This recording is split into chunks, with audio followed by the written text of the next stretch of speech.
Welcome to RetroLogic. I'm Sam Wagers here with Shannon and John, as always. And we have a very exciting episode this week on a topic that I don't think... It's hard to believe we haven't covered, and that is game rentals.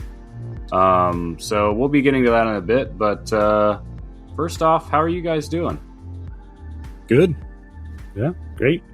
Took my nap. I'm ready to go. I think I could have used a nap today, but one thing I did do that's kind of exciting. I finally started Dragon Quest XI, and I believe I am past the point I made it in the demo. So, all right, I made it back to Cobblestone. That's pretty much the last thing I did. Nice. And the demo gives you lots of time too. Like demo gives you a ton. Wasn't it like 10 hours or something like that? Yeah, that for whatever reason, that's like the standard Square Enix demo thing now. They do that with like Octopath and all those games too. So, and usually it carries over. I didn't even, because that was back on the Switch 1 when I'd played it. You wouldn't want to carry that over that long ago. Yeah. And then I remember I was gonna just play the game on Game Pass, but I was waiting for them to fix controller support because it was pretty bad, and the PC controls were pretty bad too. So I was just like, okay, whatever. Like that was the whole thing with like when the game was new-ish, and I was like holding off on playing it. But yeah, you know, I'm liking it so far. I don't think anything's like grabbed me entirely, but I'm fully prepared to fall in love with Dragon Quest and be disappointed in Dragon Quest 12. You know, that's just how it's going to be. That's that's I think we're all got our fingers crossed on that one. Yeah. Well, I've been putting some more time into Secret of Mana. I've gotten passed through the first 3 elements. So if you've played the game, you know what that means. But playing with a map has really turned me around. Like I'm so much. It's not having to wander around aimlessly while looking for one little spot. Has definitely helps me right now. Had I played this, you know, through as like a kid, it wouldn't. I don't think it would have bothered me as much. But I was just saying, I have so much limited time. Especially this time of year for games during the weekdays. So I try to. I'm trying to stay focused, but I'm also still trying to get through Hyrule Warriors. So we'll get there. But I am still having a good time with Secret of Mana, so I'll continue with that. Yeah, it's definitely easy for me to feel a little overwhelmed because I'm juggling a bunch of games, which is fun in its own way, and I'm still streaming 2 different games each week. Mm-hmm. Armored Core Master of Arena and Path of Radiance. How far are you in Path of Radiance? Pretty well. I am, let's see, getting close to the end, I think. So I'm chapter 21, I think. Nice. I believe there's, like 30 chapters? Something like that. I don't 28, 29. Yeah, so like all my A-team is promoted. Yeah. Ike finally promoted. Yeah, it's pretty good. I was really getting into Armored Core Master of Arena too. I was doing the extra arenas off stream, just messing around with all kinds of different loadouts, even weapons that I don't use well, just trying to make them work because I, for some reason, like that even when it's frustrating. Trying to understand how to aim missiles because they're homing missiles, but like making sure they don't hit walls based on the actual trajectory of them is kind of tricky. But yeah, it's a lot of fun. And I finished Zack and Wiki too. That happened since the last stream. So nice. Zack and Wiki is done. I did not abandon the backlog challenge. I felt like it at one point, but Now It's Sam's good. starting to go through all the games. Yep. Beating all the games now. Well, when you play so many at once, you just finish them all at the same time. Yeah, I'm going to have to add Path of Radiance to my backlog at some point. That's one I haven't played yet. Well worth it. Have you played Radiant Dawn? No, I didn't play either one of those games. Oh, okay. Yeah, I almost want to replay Radiant Dawn now, but that's too much of a time commitment, I think. But speaking of other games that we're playing, we have an upcoming on-topic retro for Skyward Sword. Right, we're recording that this week, I believe. Yeah, hopefully, we can find a day. And we've got a new retro rewind for Super Castlevania 4. So, see who can. It's the challenge is to beat it first, which I already beat the game. So, you're not going to count. Oops, if you're hearing that now, yeah. Well, I don't know. I don't know if I beat it, if it just became a raffle or what. Oh yeah, we could do that. We can make it a raffle, but it's still open to hard mode. See who can roll through that. And if go ahead and beat the game. I don't want to deter anyone from going through it for sure. It's not a very long game. It's a great game. It's a great game, so you should play it. You should play all of it. We had a lot of people vote for it, so now we just need them to play it. That's right. Yeah, that's one of the collections more people have. So yeah. Oddly enough, there's a lot of people that had Contra as well. Maybe squeeze a Contra but game not in there. Not the other Castlevanias, which none of them, or any of the Neo Geo Pocket Color collections. Nobody has them. I think you're the only one who has those. I have a couple of those actual games. But, yeah, they individually put them out there too. So maybe I could, next time one's on sale, I can urge everyone to go pay $2 and go get it. We can play that. Yeah. Well, RetroLogic is not just a podcast. It is a whole community of retro gamers. We've got an active, friendly, and free Discord with all those things we were just talking about. Retro Rewind contests. We have our Free Stuff Friday giveaways, and just a bunch of cool people to hang out with. And we've also got our whole family of podcasts, including FilmLogic, which just had an episode, the return of Tubi Decided, with Redline from 2009, which I did not see that episode yet, so I think they said it's supposed to figure out what that's about. Something to do with like a it's kind of like a Fast and Furious, a gritty. spoof, isn't it? I think he said it's like a gritty take on F-Zero, but yeah, I think it is supposed to be a Fast and Furious spoof or rip-off of some kind. The Timo version. Well, the Tubi version, I guess. Tubi Timu version. Yeah, pretty much. So yeah, you can find all that stuff at the website, retrologic.games, or links on Dan's Blue Sky, or all that gets posted on the Discord too. So if you join the Discord, you'll see that in the content feed channel. With all that said, let's move on to our games for the week, starting with, of course, everybody's favorite, The Price is Retro.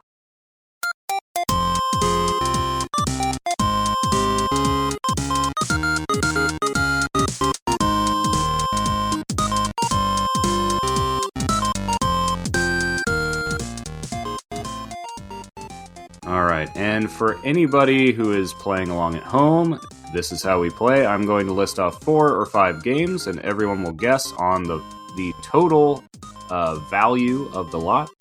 Whoever is closest to the actual value wins the round. Everyone has a list. Everyone guesses on each other's list. And in the end, the player who wins the most rounds wins the episode. But of course, we have our trio of ghost players, AI players. We have Poltergeist, who always guesses 300, Leonard, who guesses the original retail value, approximately, and Deus Guess Machina, who averages the human guesses to make a guess of his own. And they all work as a team, so it is on us to compete against each other, but also to Defend Humanity from the Rampage trio. With that said, I'm going to go first because I want to make sure I don't accidentally close my list. Pretty simple list this week. Loose and complete, so I'll specify, but it's the way I usually do, which is the way I shop. The cartridge games are loose, the disc games are complete. We have Alien vs. Predator for the Super Nintendo, loose. RoboCop vs. the Terminator for the Sega Genesis, loose. Mortal Kombat vs. DC Universe for the Xbox 360, complete. And Tatsunoko vs. Capcom Ultimate All-Stars for the Wii, complete. These are all just games that are something versus something else. No deeper meaning than that.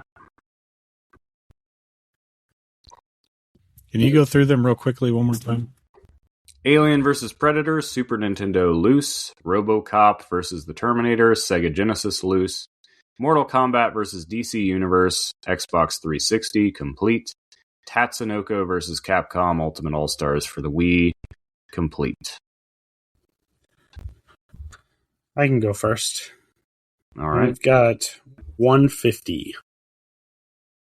150.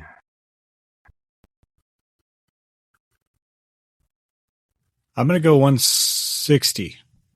150, 160. Okay. Not too far off. The total is $120.05.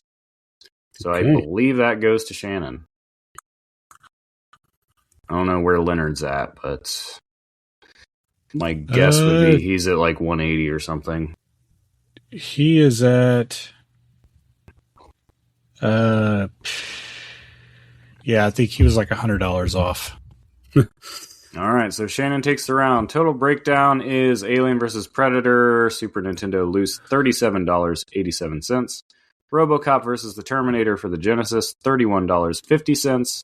Mortal Kombat vs. DC, $12.36. Tatsunoko vs. Capcom, $38.32. I was a little over on that one. That was my difference.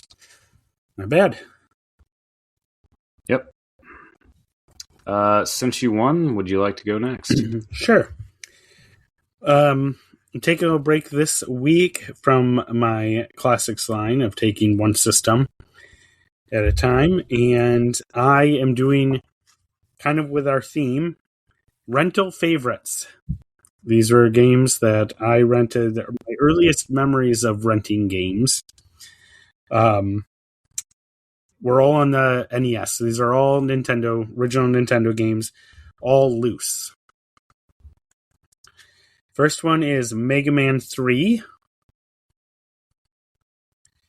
Second one is Baseball Simulator 1000. Third one is Felix the Cat. Fourth one is Back to the Future. And the last one is Zelda 2 Adventures of Link. These are all games that have some meaning to me as rentals, which we can get into later on. I'm going to go 140. 140, okay. I've got 165. All right, well, Sam is like extremely close. Total is 168.14. Just a couple dollars off.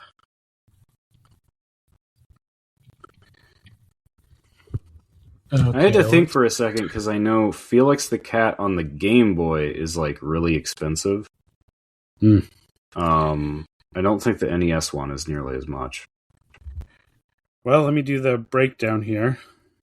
Mega Man 3, 2607. Baseball Simulator 1000, a whopping $10. Felix the Cat is the most expensive on the list at $96.22. Back to the Future, $14.96. And Zelda 2, $20.89. I guess it's not that much more on the Game Boy. Game Boy Felix the Cat 105.36. Oh, pretty close. Yeah. Pretty close. So, yes, I'll talk a little more about some of those games when we get to our topic in a little bit. Nice. So, my list is just like Shannon's. These are games that I know that I rented at least 5 times or more trying to play through them. And mine are kind of I got a couple Super Nintendo and a couple N64 games. So I'm going to put them in really quick.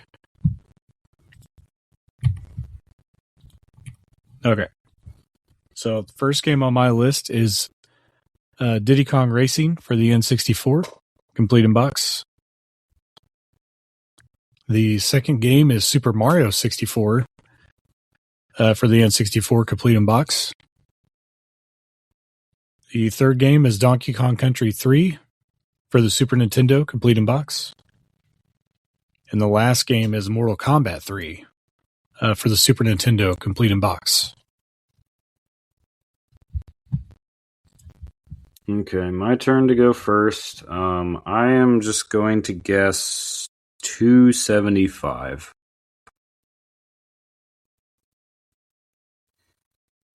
All right. I have 310.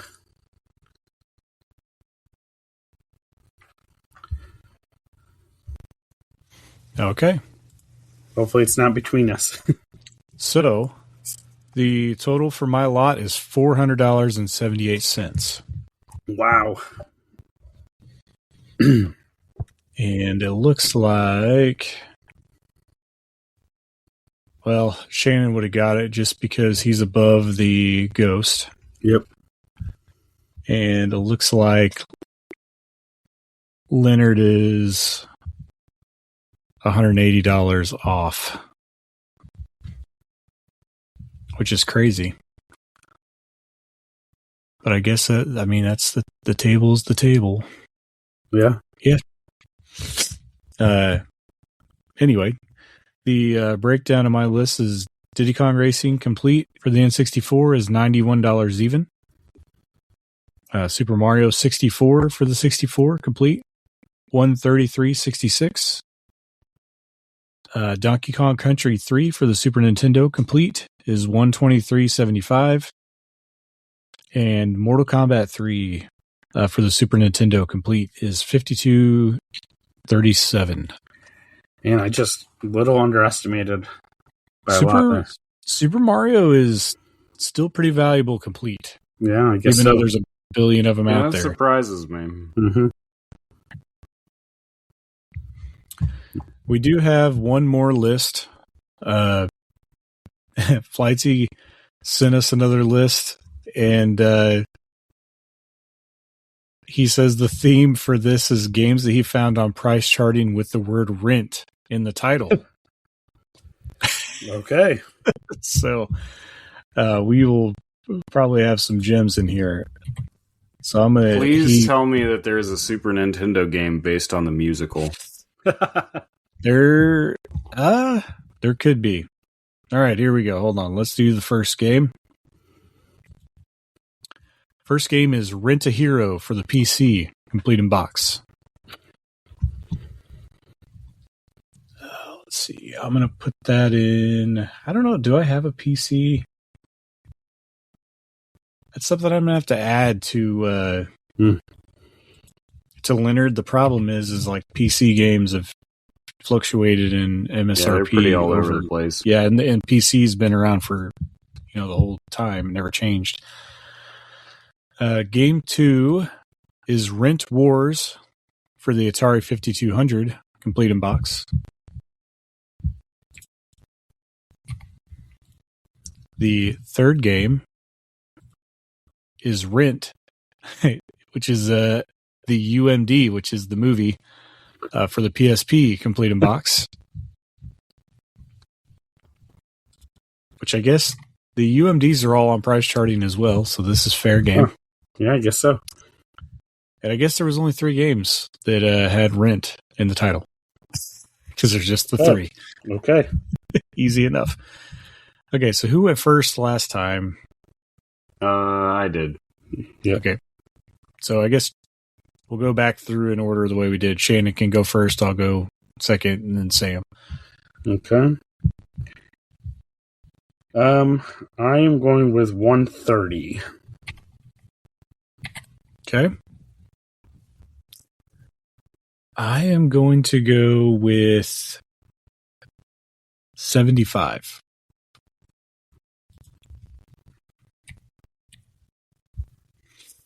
I'm just going to say an even 60. Yeah, I think I went way over. Yeah. Okay. So the price. I don't know. The total is 183.01. Wow. Obviously, everybody wants the movie Rent on their Vita or their PSP. I mean, okay. So hold on. The thing is, though, is that let's see. You and Leonard guessed the exact same guess. Well, then it's going to the humans. Yeah. That's kind of funny. You win the show anyway. Yeah, you're at two rounds. You had two besides. wins. Yeah. All right. What's the breakdown of those? The breakdown here is Rent a Hero for the PC complete is $25.37.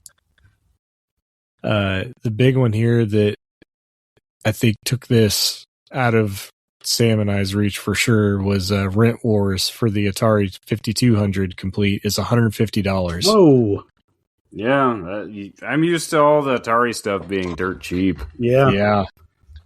And That's then what I was Rent, betting on.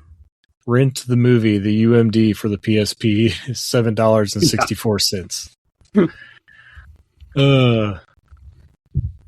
All right. Thank you, Flightsy. Yeah, thank you, Flightsy. This was an awesome list. Yeah, it's always fun to have guest lists. Shannon, you said you have a spot the fake for us this week? So I thought I'd make a spot the fake. And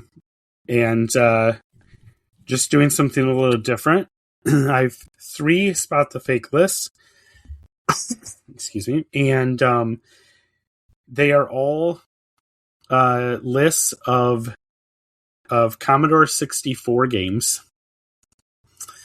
Except for one in each list. So you got to spot the fake Commodore 64 game. Each list has 5 titles. All right. The first one is all movies. So which movie did not have a Commodore 64 game? Neverending Story, Ghostbusters, Zorro, Indiana Jones and Raiders of the Lost Ark, or Aliens. What was the first one? Neverending Story. I'm guessing Zorro. I think it's the Neverending Story. The fake is actually Indiana Jones and the Raiders of the Lost Ark. The other 2 both had games, but not Raiders of the Lost Ark. I looked under both Raiders and Indiana Jones just to be on the safe side, but according to because there were so many Indiana Jones games at the time that weren't based on the movies directly. Yeah, and there are a few of those as well. So this is all according to Price Charting's list of available data. So, all right. Although I kind of want to play the Neverending Story now. Oh, you probably don't. These No, games are probably not great. Oh, I know. I wonder if those licensed games made it on the C64 Mini. Probably not. That just came out. We had Ghostbusters on our 64. I didn't have any of these other games, but I've almost pulled the trigger on that thing like several times because I've seen it as low as like $60. Yeah, for the Black Edition one. If I can find a good deal on one, it would be tempting. I just don't need it. I know I'm not going to play it. I don't even know where I'd put it. All right. Second list of 64 or Commodore 64 games are all ports that are also available on the original Nintendo, except for one. All right. First game, R-Type.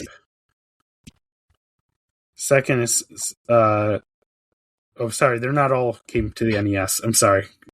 Simpsons Arcade. Castlevania. Paperboy.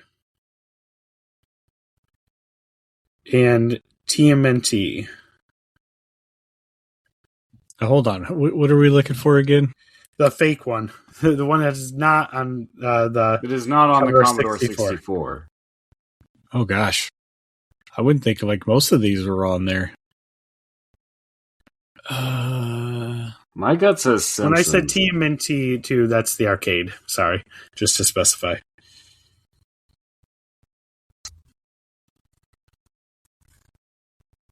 Go through them really quickly again, because I've lost the middle one. Yep, sorry.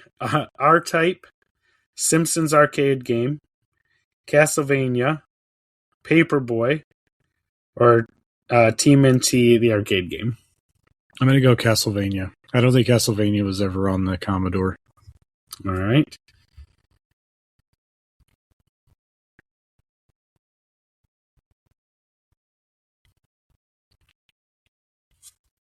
Oh, are you waiting on me? Yeah. I'm going to go with Simpsons. Simpsons was, as was Castlevania. Oh, the wow. fake is actually Teenage Mutant Ninja Turtles arcade game. Huh. There was a Ninja Turtles game, but it was like a port of like the original Nintendo one. So, sorry, I kind of messed up giving that a list. All right, I'll try not to do that this time. All right, last one is just random games that I found. Some that I had growing up and some that I just thought were kind of fun. All right, spot the fake. Knights of the Round Table, Impossible Mission, Narnia, Apple Cider Spider, and Pigs in Space. I feel like Narnia doesn't fit in there. It's Narnia. Just Narnia? Just Narnia. But then I'm thinking, what's Pigs in Space? Sounds like a cool game the Muppet to me. segment? It's Miss Piggy in space. That's right. Pigs in Space. I'm going to be wrong, but I'm guessing Pigs in Space. All right. It's actually Knights of the Round Table. Oh gosh, we didn't get any of these. No. I mean, it's such a crazy, like, yeah. There's just so many. Neither one of us are Commodore enthusiasts, so this is very... The thing about that title, too, I'm like, well, Knights of the Round is a real game, but then I'm thinking this is just a completely different thing, because it's not like... Right. I don't think you can trademark the title Knights of the Round Table. Right. Because it's public domain character. So... Yep. Yeah. All right. Well, cool. You stumped us. Should we do a trivia card trivia real quick?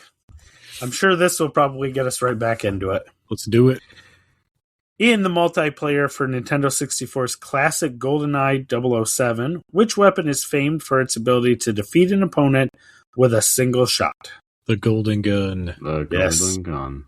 Yep. And for which console was Luigi's Mansion a launch title? The GameCube. GameCube. Yep. All right, see? There we go. It's back in it. We knew those. We spotted those fakes. Easy ones. Yeah, it was there's nothing fake bad to spot there. It's just a question. Well, we'll take a little break and come back. Pick up a pepperoni pizza and a 12-pack of sodas because we're going to Blockbuster. We're gonna rent something. So join us after the break, and we'll pick out what to rent.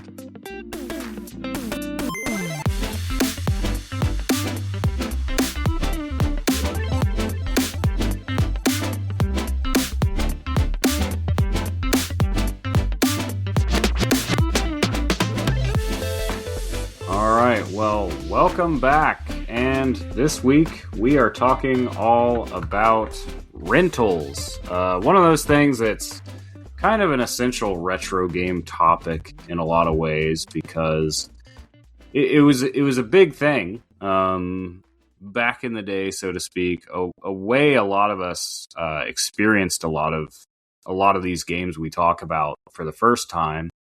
And also kind of something you don't do as much. It's certainly not the same as it was. I mean, obviously, Blockbuster, Hollywood Video, all those stores have pretty much closed down.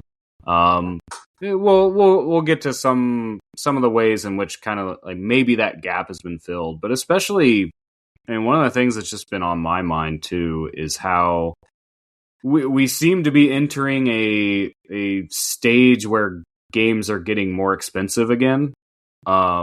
Whereas for a long time, games were getting cheaper over time.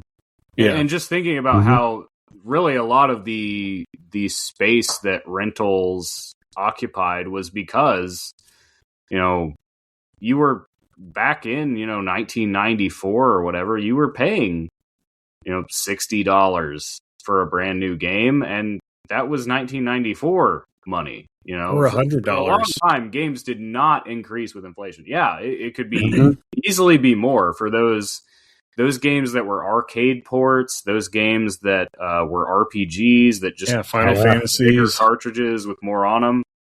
They costed $80, $90. A big reason Earthbound flopped. People like to blame the marketing, but a lot of it is because it was just an expensive game. And that was a big part of why I think RPGs didn't take off. They were always more expensive. Yep. More development time, bigger cartridges. Yeah. For sure. So yeah, it kind of takes you back, but I think to start out, just kind of thinking about the games that I would rent a lot. And some of these are games I went on to buy. A good deal of, retro collecting, I think, for a lot of people is driven by, I used to rent this. It's where you have that sort of like half-formed memory of like, I wasn't even thinking about this, but you see it at the store and you're like, I remember this game. I used to rent it because that's why you don't have it. But it's also why you see it and you have some attachment to it already. So one of those that comes to mind for me, which was kind of like a whole drama, was Kirby Superstar, because I remember falling in love with that game as a little kid. Really kind of blown away with back then on the Super Nintendo, like simultaneous 2-player on like platformer type games was pretty rare. Yep. One of these other ones that I remember renting multiple times was Joe and Mac, which had that. But as far as games we owned, I mean, I was playing with my brothers a lot of like Donkey Kong Country, or Super Mario All-Stars, and that was you just took turns. So it was like, mind blowing to actually be like, we can actually both play it at the same time. The only game I think we owned where you could do that like that was Magical Quest 2, the Great Circus Mystery starring Mickey and Minnie Mouse. The one that nobody can ever a favorite get right. For that reason. Yeah. Well, I guess technically the international title is just the Great Circus Mystery starring Mickey and Minnie Mouse, but it's technically Magical Quest 2, which Magical Quest 1 didn't have co-op. They added it for the second game. And then there's the third game, which did not release on the Super Nintendo outside Japan, but it did get a GBA port. But they did also replace Minnie with Donald Duck, which I like Donald Duck too. It's interesting because in that one, Donald gets like slightly different power-ups than Mickey. So it's like things change based on which character you're playing. Yeah. Anyway, that's a whole tangent on Disney's Magical Quest. Point is, rented Kirby Superstar. Buying new games was pretty rare, especially as a kid. I didn't have my own money. I had to just ask my parents to buy games for me. And I remember bugging them to buy Kirby Superstar because we saw a used copy for sale somewhere. It was like, oh, I love this game. You should buy it. We bought it, and then it didn't work. And we had to return it to the store. And I did not get to own Kirby Superstar. To this day, technically, I don't own Kirby Superstar, the original Super Nintendo cartridge. I did not really own Kirby Superstar, so to speak, until Kirby Superstar Deluxe. Kirby Superstar Ultra. I'm mixing it up with Kirby Triple Deluxe. Kirby Superstar Ultra on the DS. Too many suffixes here. Yeah, suffixes. Well, Flight C will help out if we get one wrong. No, I remember. I said Deluxe because there was a game on the 3DS called Kirby Triple Deluxe. Yes. Which I think was the next Kirby game to release after that. It gets overshadowed by Robobot, but it's pretty fun too. 100%. Yeah, so that's one. The one I can point to that I actually bought like almost immediately was Paper Mario. I remember renting that at the store. I remember being like, Paper Mario, yes, this is without a doubt. I don't know if I just like asked for it for my birthday, I think. Because I rented it, I immediately knew I loved it, and I knew I was not done with it. I was not even close to done with it after we had to return it.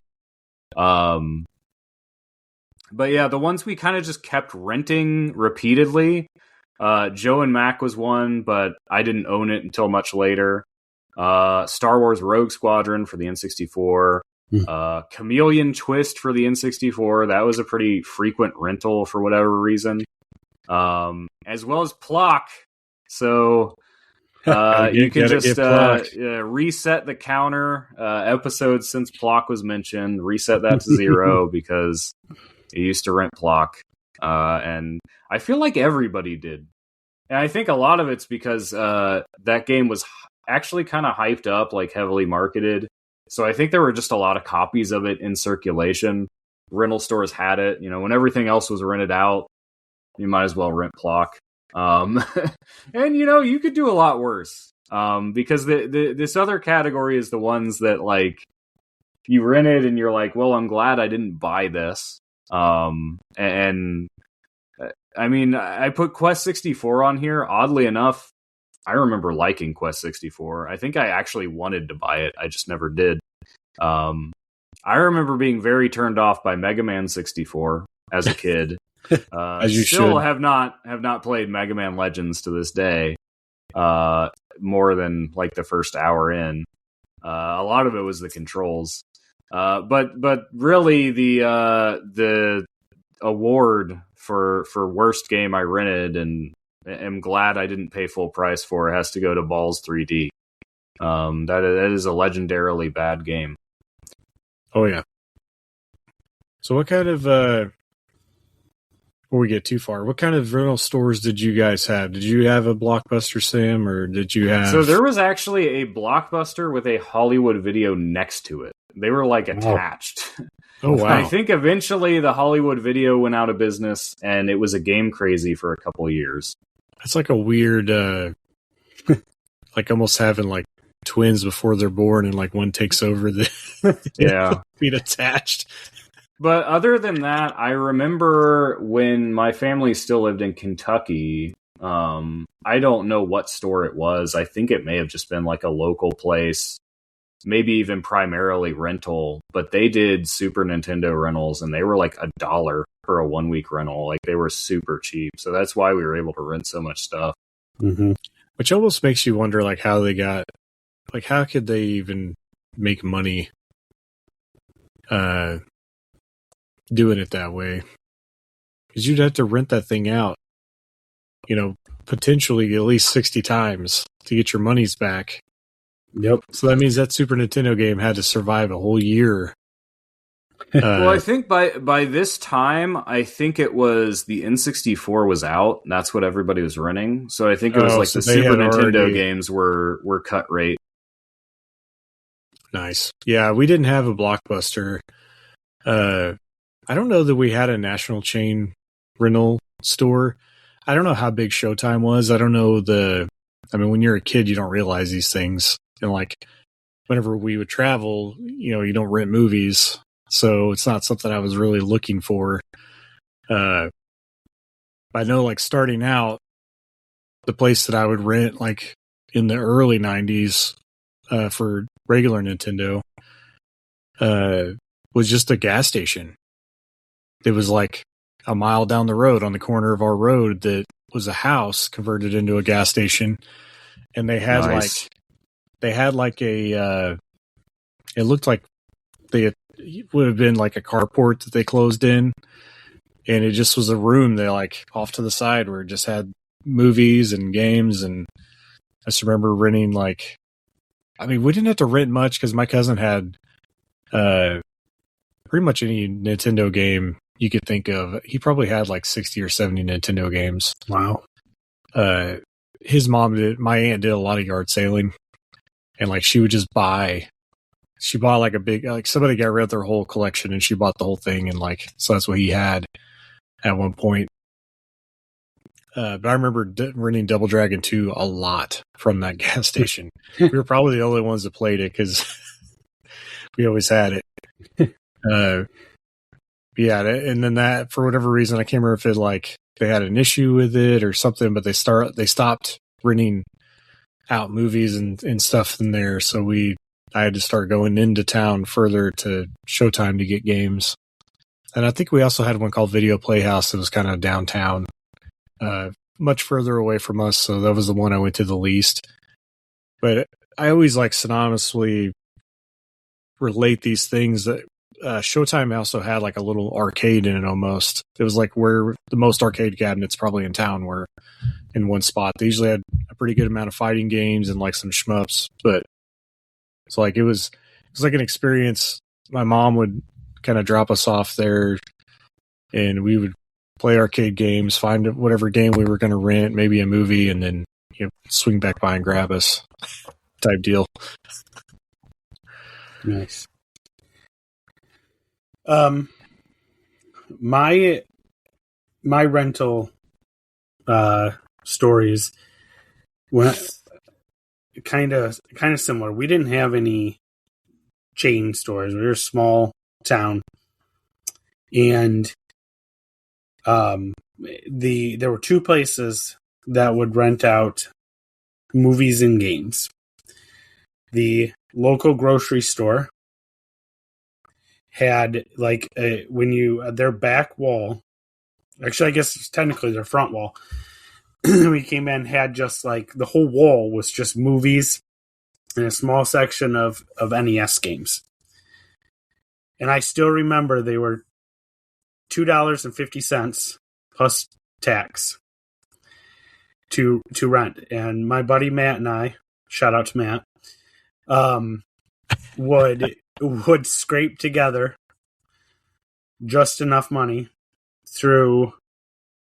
usually through collecting pop cans around his house or my house or whatever, and whatever we could find.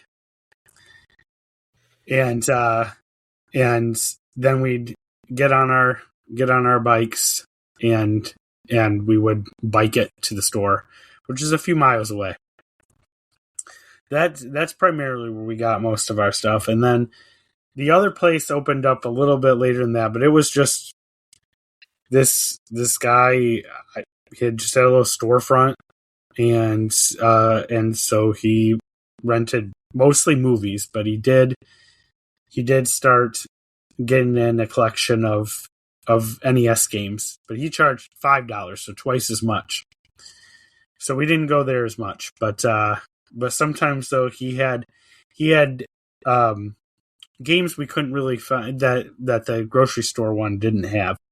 So if we really wanted to go there for some different games, the very first game I remember renting was Mega Man.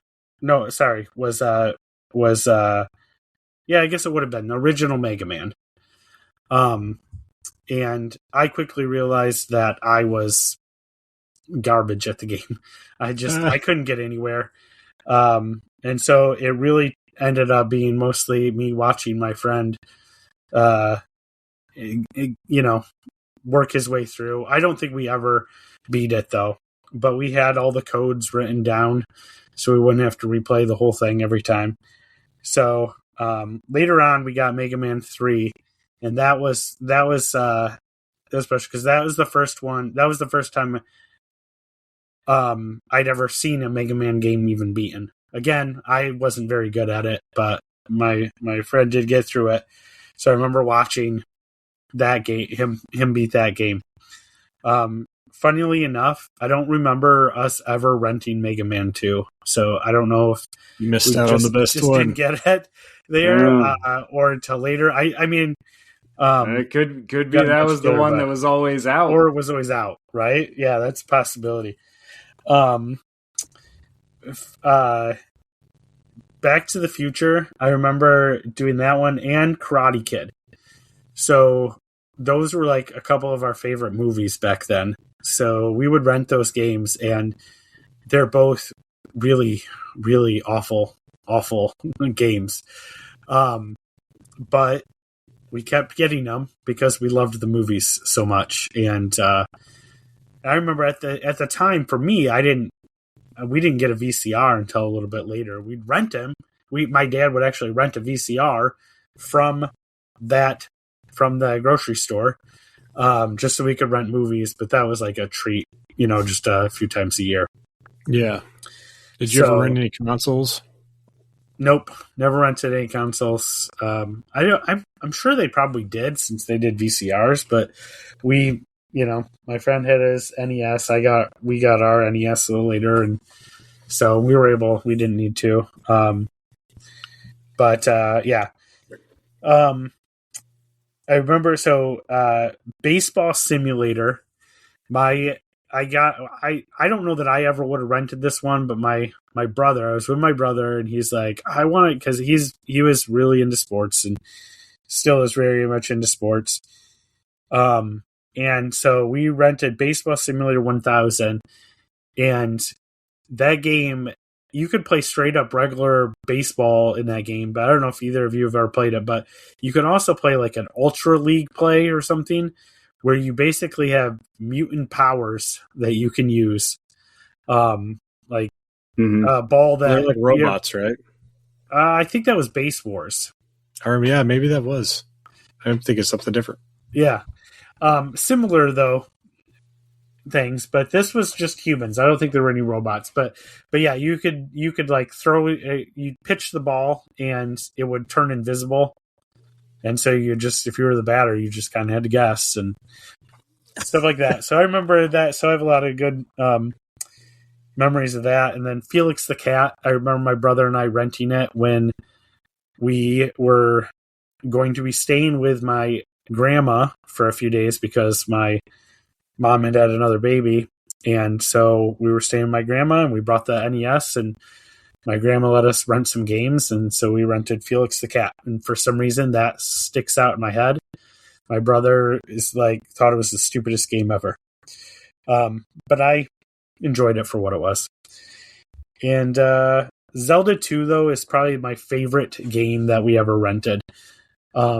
And this is just because I had already fallen in love with the original Zelda. I've talked about that story plenty of times, but Zelda 2, I did not own that for quite a while. And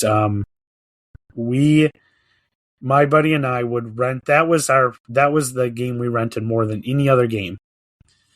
And so I just have so many memories of staying up almost all night trying to get through Death Mountain and trying to get through that final palace.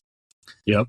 And for some reason, and I told this story when we did the On Topic Retro for this game, but my buddy especially he'd get in a zone if we turned off the sound to the game, which is a travesty because that's got some great music. So good. And we'd put on Beach Boys, specifically now I'm trying to remember the Kokomo song. Oh yeah. I can't remember the name of the song now. But anyway. And we would listen to that on repeat when it was his turn, because we'd pass the controller back and forth. And he would just go into this crazy like zone and do really well. So when playing that song and playing Zelda 2. So that's forever burned in my memory.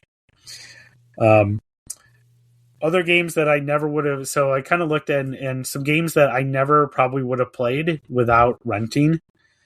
And I'm so glad I did, was Star Tropics. I don't know that I ever would have tried that game without being able to rent it, and it ended up being a favorite. Princess Tomato Salad Kingdom. I've talked about that game. That was a rent first, and then immediately started saving up to buy that game. A lot of Super Nintendo games, probably more than I can even remember. I think I was also a Kirby Superstar renter. I don't think I think that was the only way I ever played that originally. And many others. Sorry, I'm not going to get into all of them, but the one game, bullet dodge game though, that I'll say, Superman 64. See, we bought Superman 64. This is one of very few games we actually like sold well after the fact. Not just like a return issue, but just like, no, we don't want this game anymore. Yeah, I know there are a few people out there that have like it. Have well, kind of come to its defense. Since you mentioned Star Tropics, that is one of those where I'm guessing the rental store did not keep the everything, all the full contents of the box. No, it did not, including the little letter Paper. You have to dip in water. Yeah. So I don't remember what we did when we got that far. I don't have enough memory to remember exactly what we did. If we were able to look it up, or if we just were out of luck and couldn't figure it out what we were supposed to do. I don't know how you would have even looked it up. I don't know. Yeah, because I doubt it would have been in Nintendo Power. We certainly didn't have the internet at this point. So unless somebody else we knew, or I don't know, or we just gave up at that point, and then. But I remember buying my own copy later on, and yeah. Oh, I love that game. Nintendo, bring back that series. Yeah, the only time I can remember, going back to when I asked you if you rented a console, I didn't specifically rent the console, but I had a buddy that was he was the son of a friend of my aunt's, so it was like a group of us that were all friends, and he was quite a bit older than us, probably like 4 years older than us, and I had Nintendo Power, and we knew about the N64, but it's back in the time whenever you didn't even know when things actually released, like when you were a kid, and it's like, didn't know the N64 had even came out, didn't see it on store shelves or anything. And I remember one weekend he was, we were all going to go hang out and spend the night at his house, and he's like, yeah, we're renting the N64, we're going to play it. And I was like, what? Like, it was like the biggest shock ever, and then we rented Mario and Pilot Wings.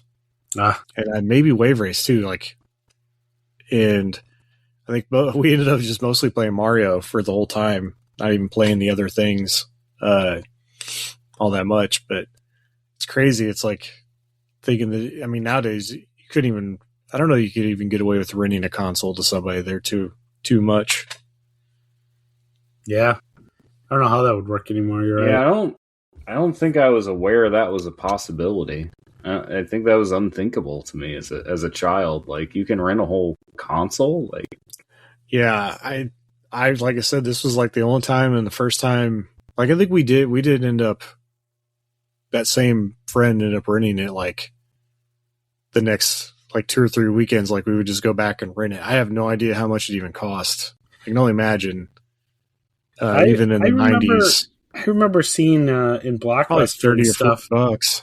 Yeah, being able to rent like PlayStations, PlayStation 2. I mean, obviously the Virtual Boy was real, like the one that comes in the Blockbuster case is like legendary. Right. Yep. I mean, they'd have to price it to account for the fact that they're gonna Have people steal it.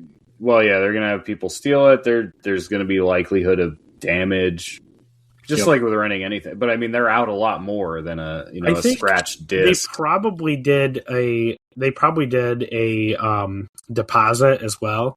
Yep, like an extra deposit, because I know I remember like I talked about my dad renting a VCR, and basically came in a giant suitcase. That's how that's how all these were too. And one of the reasons why we didn't do it very often is because it was like a $50 deposit, and that was not exactly pocket change for us. That's so $50 plus the cost of the rental. For as many times as he rented that N64, he probably could have bought one. Right. I'm assuming his mom, was forking over the money, so I can only imagine like how expensive that was every weekend. But all I know is I got to play an N64, and I mean, way before I owned one. I think I was the last out of my friend group to have one. Just crazy. I know we would go. He was, like I said, he was a lot older, so that's why we were playing Mortal Kombat. Because I mean, I was probably 10 or 12 whenever Mortal Kombat 3 came out. Nowhere near an age where I should have been playing Mortal Kombat, probably, but definitely played my fair share pretty early on. This is the kind of friend too that like he was like the person that kind of got me into games on the level that I was at that point in time. It's kind of like a prodigy. Like we'd play GoldenEye with him, and he memorized all the spawning locations and basically just clean house, wipe us all up before we could even get going. Yeah, man. Well, I listed out some of the other like kind of alternatives or things that kind of took the place of rental stores. But one of these, I think, was, for me at least, contemporaneous with going to the rental store, and that was the library. Now, my local library at that time did not have console games, but it did have PC games. It had PC software, which included games. Now, there was definitely a skew towards like educational I was gonna say. types of games. You could get your Math Blaster, you could get Math Blaster. But stuff that was definitely more gamey, but still branded that way. This is how I played Star Wars Gungan Frontier, which yes is a game that exists. I don't know anybody else that remembers that game, but it was actually kind of fun. But they did have they had Age of Empires as well. So I remember getting Age of Empires from the library multiple times. Evidently, this was not a like super popular thing because you could usually find plenty of stuff. But it was something I took a lot of advantage of, especially because like weekly trips to the library were just part of the family's routine. I always spent a lot of time at libraries, so I always knew what they had. And I'd put stuff on hold too. There's a big gap here too, where you'll notice like all the games I listed were Super Nintendo and 64. I pretty much wasn't renting anything for the GameCube, PS2. By that point, I just wasn't going to the rental store. I mean, they were still open. But especially like my older brothers were a little bit less interested in games. I was old enough to be left alone when my mom went out shopping. So I just wasn't, at the store. I wasn't old enough to drive myself there or make my own money. So I just wasn't at the store. But later on, the library started stocking console games, and particularly this was a big deal in the Wii U era because nobody was checking them out. And I basically got to play like every good Wii U game through the library. Yeah. Which is part of why I traded my Wii U system in, because I didn't own that many games for it. I played Captain Toad, Mario 3D World, Kirby Rainbow Curse. I played... What else did I get from the library a lot? Mario Kart 8. To the point where I knew I could just keep checking it out from the library. I bought the DLC for Mario Kart 8. This is not deluxe. So I bought the DLC tracks, even though I didn't own the game, because I just kept checking it out from the library. That's tied to the disc, so.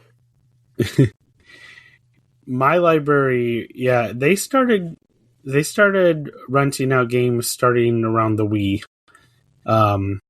And I remember picking up a few for the Wii. And then they did the Wii U. Now there's, all the way through, now they're starting to stock Switch 2 games even. But they never did PC games that I can remember. So it really wasn't anything, unless I was just somehow unaware of it. And certainly when I was a kid, there was nothing like I remember the library in the town I grew up in. I think it was like a major headline news when they started like having videotapes, like VHS, for rental, something other than books. The one, so where I live now, we've lived here for a little over 20 years. And I do remember the first time I saw like Wii games in there going, wow, okay, here we go. They still have tons of Wii games. Like I'm so surprised that they still have like PS2, and Wii games that you can still rent that they haven't tried to sell off or something at this point in some of their sales to get rid of stuff. When they do, let us know. We'll clean them out. Every time they do like a purge sale, like a used book sale, stuff like that, sometimes there'll be like a game or two, but like I'm like, how do you still have a large? They're just now getting rid of the NES games, right? That would be great too. I'd take that. But yeah, so I still try to do this. Like I've got Kirby Air Ride for Switch 2. I have a hold on it. Eventually it'll get around to me. Like especially now that games are starting to go up in price. Like I'm like, if they're not games that I know I have to play or that I'll play for a long time, and if they're going to be available at the library, I have no problem waiting for a little while and doing that. Usually you get things for like a week to 2 weeks, depending on the age of the game. Yeah, growing up, we had a public library. I lived there for 21 years. I don't think I've ever been in it. That was not something we did as a family. It was kind of a weird concept starting to go to the library here in the town that I live in now. Like when my kids were little, taking them and getting kid books to read for bedtime and stuff. And yeah, they had some games, and I would rent CDs because when I first moved here, it was like 2009, 2008. So like music on a CD was still a thing for a little bit while longer. So I would rent CDs and then like rip them into my computer and from the library. Oh, I got a lot of audiobooks from the library back in the day. Tons, that was something we would always scope out as a family too, because when almost all our vacations were road trips, so we would get audiobooks for the road. Shoot, you can even get vinyl now from my library. Oh wow. Yeah. Definitely times have changed. Yeah. Yeah, there's a lot you can get. And if I'm remembering correctly, I believe my library even has consoles that you can borrow. I know they have several Switches that you can I'm surprised more don't do it. I know it's again a more expensive thing to replace or repair, but like I mean, my library in the last city I was in, they rented out board games. Yeah, ours does that too. Which is pretty crazy with how easy it is to lose pieces and whatnot. Yeah, I mean, that's what I'm thinking. That's probably the highest liability. Like, if I were the librarian, I would be like, no, we're just not going to, maybe we'll let people play them in the library, but we're not letting people take them home. Ours, when you get them, it'll have like a little piece of paper, and it's like, just note if there's any missing pieces. And I don't know what we've taken out quite a few games over the years, board games, and I don't think, as far as I can remember, we've ever had any missing pieces miraculously. So, or if we did, we didn't realize it, so they weren't needed. Crucial. We just live in a community of very responsible people. Yeah. Yeah, I don't know. So speaking of alternatives, we have just made it to the library. Did you guys ever use Gamefly as the next one on the list here? I have not. Never. I just know that it exists. Yeah. They still exist, correct? Yeah, it does. I think it's in a capacity now where, like, I think it's different now. I can't remember how it works, but I've bought games from Gamefly used, like after they've been done with them. That's probably not a bad idea. Yeah, they usually do a pretty good sale on them when they're done. Do you have to, I'd imagine that it's a subscription service, right? Yes. And but you don't have to be subscribed to buy games from them. Oh, okay. Huh. Good to know. And then Redbox, I don't know that I ever rented very many games from Redbox. Yeah, mostly videos. Yep. They definitely prioritize movies, but they did games. I don't think I ever actually rented them. I was just aware that they were there. I don't think they had a very good selection. Most of the time, whenever I would see Redbox, it was full of Call of Duty or Madden stuff that I wasn't going to be playing anyway. Yeah, probably mostly the high end, ultra popular things like that. Then probably not a great selection. And then digital. The last couple of these, I think, are maybe the reason rental stores couldn't stay in business. They aren't quite the same, but we have a lot of demos that you can just download for games. We have free trials, Game Pass, which who knows what the future of that even is, as well as just a lot of games that are free to play or free to start. And so that kind of void, that just to kind of bring it back to the beginning, that kind of void that rentals provided, which was a way to try out games without having to commit to a expensive purchase. There's other ways to get around that now that didn't exist back in the day. I mean, digital demos have been around for a really long time. Mm-hmm. Even back, I remember very early on PC, probably 97, 98, I would get a lot of PC game demos. You'd buy a magazine and get a disc of, or even a floppy. Hey, the demo discs. Demos, yeah. That is how I discovered Armored Core, was on an old PS1 demo disc. Yeah.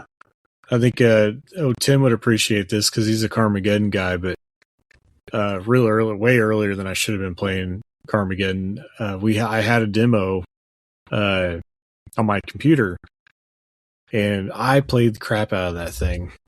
And I think I don't even know how long I played it for, but I finally beat it once. And I've never owned a Carmageddon game, just played that demo disc for hours. It was the first 2 levels or whatever it was. I mean, it looked horrible. I bet my dad was probably he probably can't tell that that's even a person that he's running over, because it is like a Minecraft block person that spews out red blocks whenever you run them over. But it was, there was demo discs everywhere. Like you said, magazines had them. this was kind of cool because you could trade with your friends. You know, there was no like DRM or Right.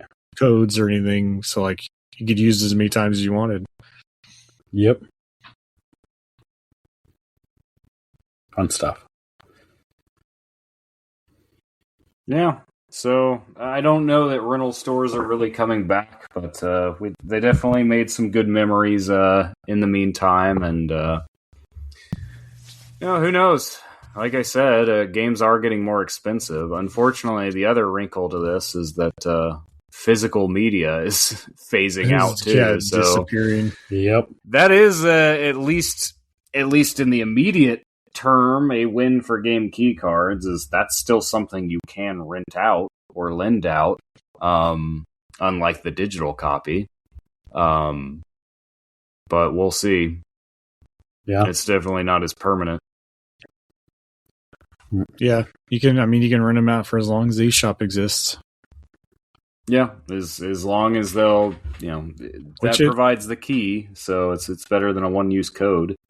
It almost makes me wonder. I mean, we're at a point now with how successful the Switch is, and how successful Switch 2 is more than likely going to be, just because it's more or less viewed as a continuation of the original Switch.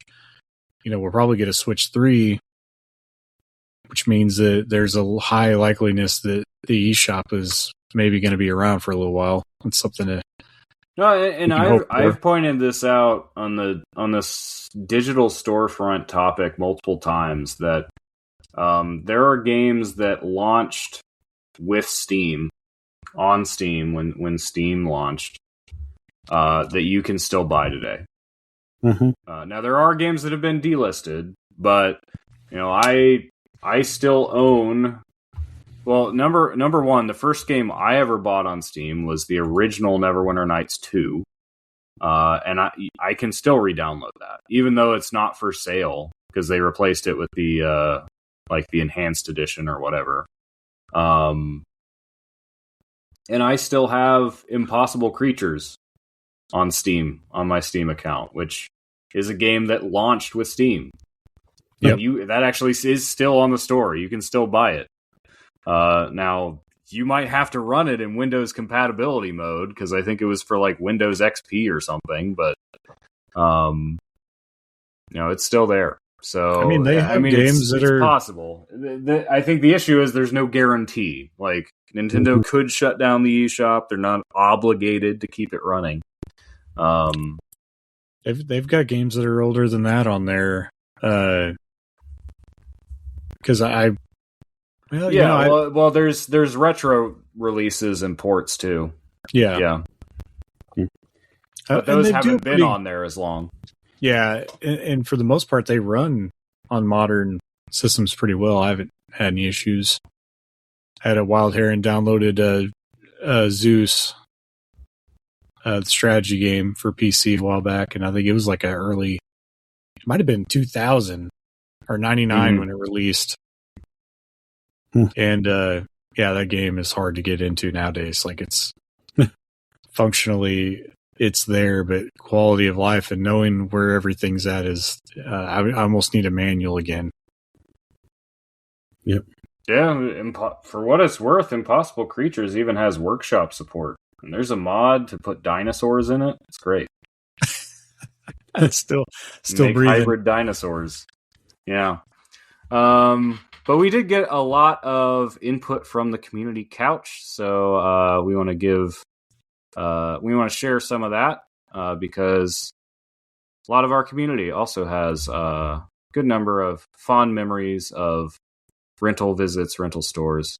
So we'll just kind of rotate through these. I hope I didn't copy the same one too many times. It sometimes gets weird when I copy from Discord. But Eric Plunk says, the small town I grew up in had one gas station, and in it you could rent VHS tapes and video games. Just roaming the aisles, looking at cover art was a joy in and of itself. There was no way to have a bad weekend when you went home with Fievel Goes West, Bugs Bunny's Crazy Castle, and a bottle of Yoo-Hoo. If I had to guess, I'd say my most rented games were DuckTales and A Link to the Past. I inherited a copy of Back to the Future 2 and 3 for NES from a friend that passed, that still has rental sticker on it from that gas station. I'll never get rid of it. Yeah. Man. Yeah, those are crazy to see. DuckTales was one that I rented quite a bit too, come to think of it. That was definitely my rental list. They all had those rental stickers on them where if you pull it off, like half the sticker stays on there. Yeah. It's like impossible to get off. Mm-hmm. Also, I love his idea of a good weekend. Fievel Goes West, Bugs Bunny's Crazy Castle, and a bottle of Yoo-Hoo. Sign me up. That's right. And that's a really cool memory he has, too, from his friend. I like that. I almost wonder if it's really not the same friend that you got the Game Boy from. Yeah, it could have been. Yeah, I don't shoot some of that before. I can read Drex's next. I remember waiting at my local Hollywood Video for Mortal Kombat 4. I went back and forth to the store throughout the day, and when I got it, the game was terrible. I rented that game too, and it was bad. I don't think I ever played Mortal Kombat 4. It was the first one that tried to kind of go 3D. Oh, okay. That explains a lot. It was on N64. Yeah. Mortal Kombat didn't quite land. I mean, like Street Fighter EX kind of thing. Like there were a number of the 2D games that suffered. And that's why well, there was Virtua Fighter and Tekken were just eating their lunch. There was such a long wait between 3 and 4. I remember being super hyped about it and reading about it in magazines, and they're like, well, you can have weapons now and all this. It looked cool, and then you get it, and it played horrible. Like, it was so hard to get into. Well, bullet dodged then. Rented it. Just on the topic of fighting games, that reminded me. The other one I rented a lot was Clay Fighter 63 1/3. Yep. I rented that one quite a bit, too. Next up, we have Shoner Todd. He says, I didn't get into renting games until the N64. When I was a kid, video games were always a side thing we did on the weekends, and typically it was a sleepover. So Friday evening, my buddies and I would ride our bikes down to the local Blockbuster and rented a couple games and then hit up a local store for sodas and pizza before going back to my place and playing an all-nighter. Typically, it was stuff like 007, Mario Kart, Perfect Dark, or NFL Blitz and such. Man, it's crazy to me how many of us, even though the generations of games changed over time, right? Like he's describing, probably that N64 era here, but it's just like the stories I told, riding bike to these places, and then getting some food, doing all that stuff, and having these all-nighters. Even though this was, 15 years later or whatever. Well, even N64, I feel like the original Nintendo, Super Nintendo, and N64 all kind of came and went pretty quick. Like, they all kind of blend together. It seems like it was after that, whenever consoles started lasting longer, things were holding out. The PlayStation 2 lasted for how long? Like 12 years or something stupid. Yeah, very true. All right. Zomber says, my first rentals were N64 games as well. I think they forced me to get better at the games since I knew I had to give them back or some such. I remember being unable to finish Ocarina of Time the first time. I couldn't get out of the forest. And the second time I made it to the water temple. After that, I was good at the game, I think. I was famously stuck in Ocarina of Time for a very long time, despite having the player's guide. But that was specifically the Forest Temple. Though I remember not making it. I must have been stuck in Death Mountain too, because I remember wanting to see Adult Link and never making it to that point in the game for a long time. But what I can remember more firmly after that is being stuck in the Forest Temple because I had to quit partway through. And I think I had two of the... There's 4 Poes you have to find right before you get the big key. Yep. And I think I had 3 out of the 4 or something. And so it was like very confusing to retrace the steps and find the one I missed. Even following the guide, I was like, what did I do wrong? Where do I go? I've been everywhere. I think of all the dungeons to get stuck in, though, as young Link, for me, it would have been Jabu Jabu. Jabu Jabu, yeah. Jabu Jabu was bad. Yeah. Yeah, I can't wait to see what that's like if we get do get a remake. It was just like a big thing for a while in games. It was like, go inside the big fish. Well, it was really bad on N64. It was just like pink and like everything looked the same. It's like Breath of Fire 2 has a dungeon that's inside a whale, and it's just as bad. Yeah, yeah, but in 2D, trying to remember where you left. What's her name? Yeah. Rudo, and you're trying to like, what the heck? I thought she was in this room, but all the rooms look alike, and so like, where the heck did I set her down again? All right, Eric Plunk then chimes back in and said, I don't have many memories of renting N64 games. We did have a lot of people who rented N64, I feel like. I think they forced me to get better at the games. I started reading the wrong ones here. Sorry. Don't have many memories of renting N64 games other than Paper Mario from Blockbuster, which I beat in 2 5-day rental periods. Yep. It's pretty good. That's quite a marathon. See, I think part of the reason I stopped being taken to the rental store is because I think my parents were getting a little bit concerned by how much time I spent playing games. And they did not want me saying I have to beat it before it's due back at the store. That makes sense. Next up, we have Solo. He says, growing up, I would rent from one. I'm not sure if it was across the nation in the 80s. It was called National Home Video, which I thought was funny because it's called National Home Video. I don't think I've ever heard of that. I never heard of it either, but I mean, they think they're national. So right. He says, I would rent NES games weekly, as games back then were so pricey, and my parents only bought me like 4. Mm-hmm. I said, point being here that one time we went out of town for 2 weeks to Myrtle Beach on a vacation. When we got back, my parents laughed as the recording had a message from the store asking if I was okay, as they have not heard from me, wanting to know what game to reserve for me next, to make sure it was not rented out before he got there. Which is funny. This makes me remember. So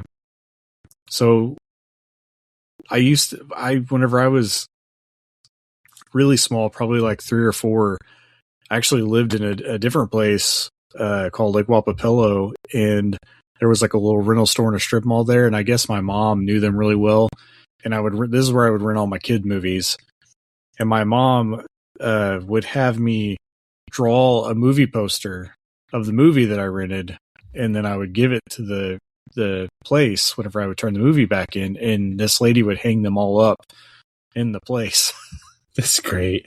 So it was it wasn't video games, but it was movies, but it still happened. It's funny.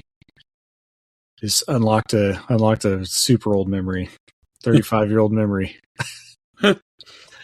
Hey, so many 35-year-old memories get unlocked because you rented a game at a store. That's true. That's what it's about.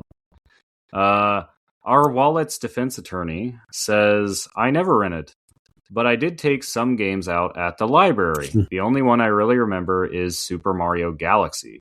I remember erasing my save file for the next person because I was under the impression it was stored on the disc. Flightsy. Too funny. Always being considerate. Yep.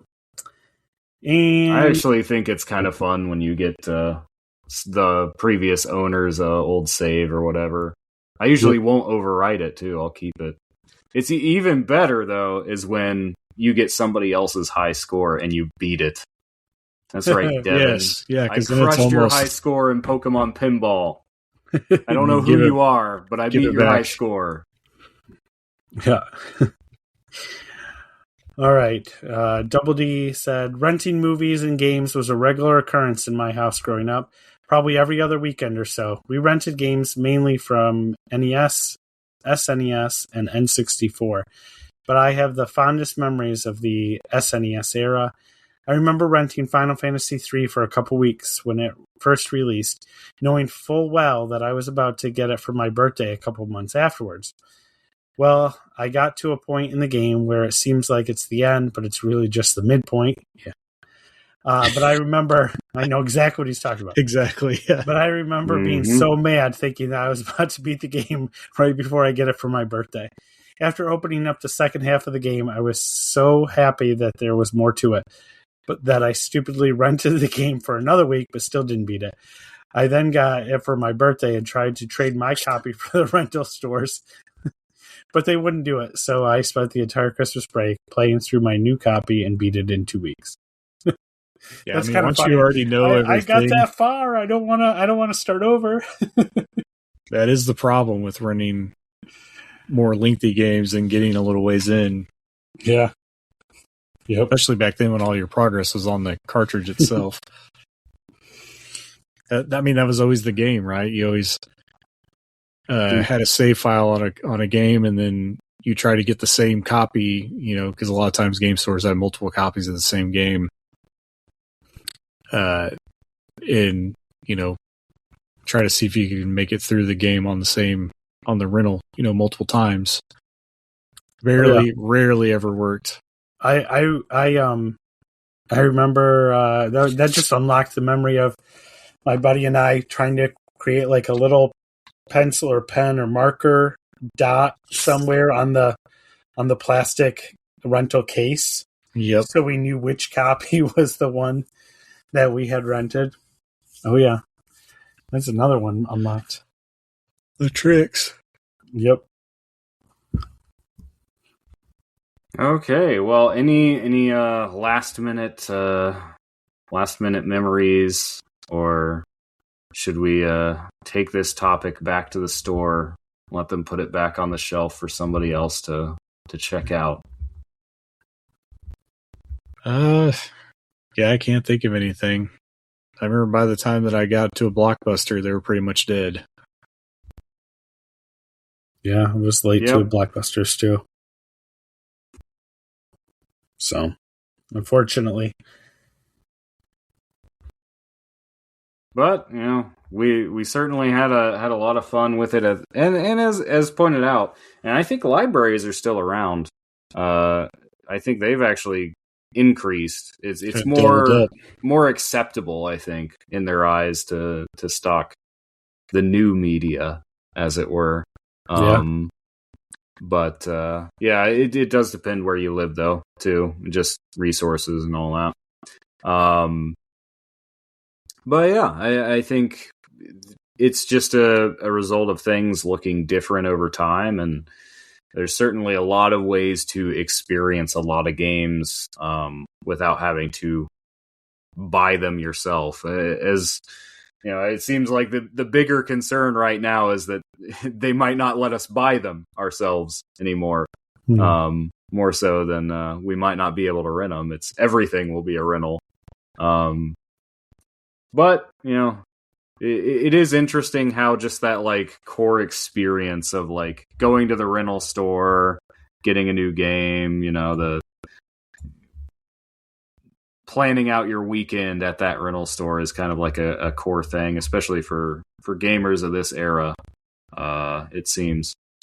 So yeah, as always, listeners are welcome to jump into our Discord. Tell us about your favorite rental memories, the games you love to rent over and over, the games you rented, then you bought, the games you rented and said, wow, I'm glad I didn't pay full price to own this.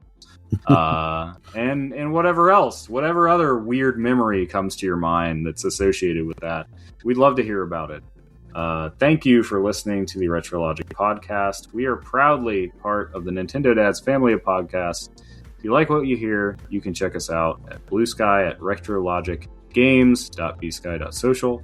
And you're welcome to jump into that Discord community. It is non-toxic, friendly, great place to hang out. Links to that are in the Blue Sky bio or our website, retrologic.games. Thank you also for in listening. the show description. And the show description, yes. Thank you for listening, and good night. Good night. Bye now.